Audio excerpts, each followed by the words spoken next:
Hey, how's it going, everyone? So what am I working on now? Well, I've got a Jeep Liberty here with a 3.7, and customer's complaint is of overheating, and he's got some lights coming on. So let's take a look and see what we got. So first off, what year is this thing? I didn't even check. It is, can I see here? 2011. Okay, so it's a 2011. What I did do is I hooked my funnel up. I added some water to it, maybe a half a gallon, not a tremendous amount.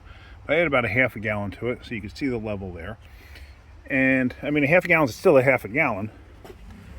But now we're going to come over here, and we're going to do the key cycle trick. So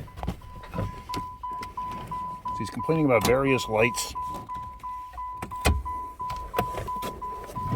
Must be a shorter person because the seat's all the way up. All right, so I've gone over this before. I'm going to take the key, certain Chryslers, not all of them, and I don't know the breakdown of which ones will and which ones won't. But you're going to go to the run position, then off, on, and watch the odometer. And, oh, we might not have anything on this right away. Done. Oh, okay. Pretty interesting. Because I actually just did it before and it said P0302. And this thing definitely has a misfire.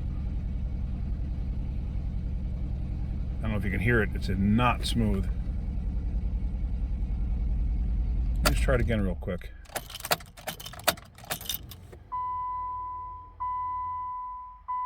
Interesting. Okay, it cleared itself out. It's not a current code anymore, that's why. Alright, well, let's go back under the hood here and let's look at something. We're going to look at the coolant level in the model here. Or in a tank, whatever you want to call it. Now you notice you saw bubbles coming up.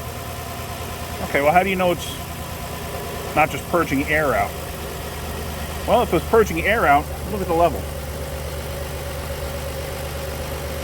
The level's not changing. The level's staying the same. So if it's purging air out, it should be replacing the air with coolant. If that was happening, the level would be going down. The level's not going down.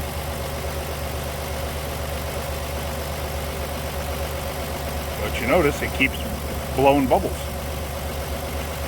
Alright, so what we're going to do next is I'm going to put my little handy dandy lid on here, like so, and I got the hole in there for my little tool. So this is, I picked this up at Harbor Freight. You can pick this up there. They have them, they're cheap. I forgot what it was, like 30 bucks, 20 bucks, whatever it was. And then you need to get this also, this test fluid. You take the test fluid and you pour it into this into the tube here up to that point. You can take the lid off if you want, or you can just pour it right through the hole. So let me fill this up and we'll show you what we're going to do. There we have fluid in there. I went over the line, not a big deal, not going to hurt nothing. But as you can see it's still purging out air. Now we're going to put the tool in here, and if you look, you see that hose shaking there, the one going to the booster? This thing's not running that smooth. So now simply with this, you put this little divot piece up top there, that it's like a one-way valve basically, and you're going to squeeze it and it's going to suck air through. Now if the fluid changes color from blue to yellow, then you know you have combustion getting in there.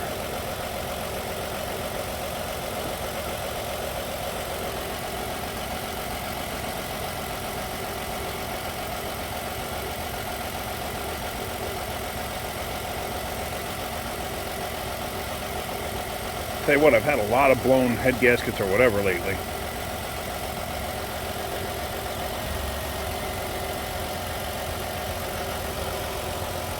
Sometimes it takes a while. Anytime I do this test, I usually give it some time. But it's still pumping out air, so. And also, for some reason, I find that if a car runs very clean, this takes longer to actually change over, if it's going to change over.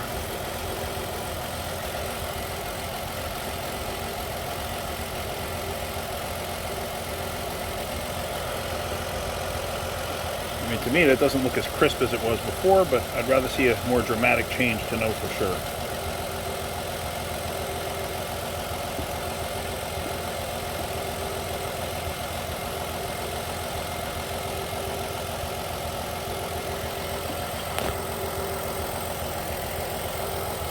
I usually wait till the foam calms down.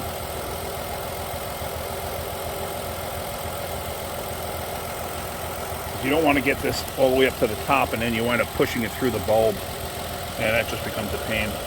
And yeah, it is changing. It's just very slight.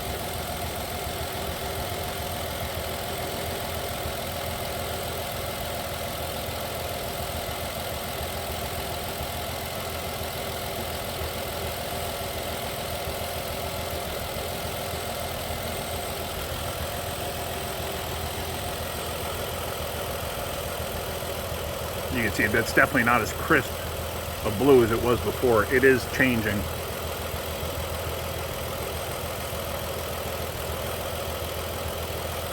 So I'm going to call this a failure.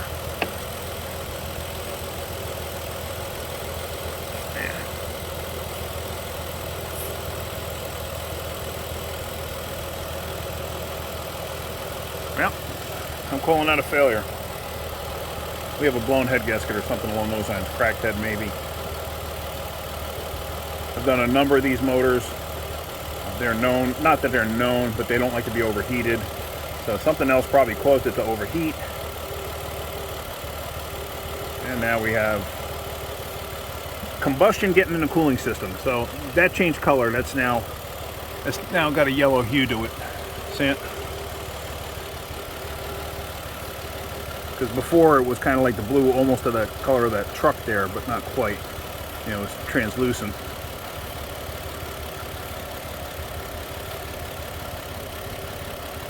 Too bad I don't have a throttle cable on this thing so I can actually rev it up from out here. But yeah, that changed colors. So we're going to end this right here. We're not going to go any further because I'm not sure if this vehicle is actually worth putting that kind of money into. But that's not for me to decide. That's for the customer to decide. So we're going to have to work up an estimate, see what they want to do, and we're going to have to go from there.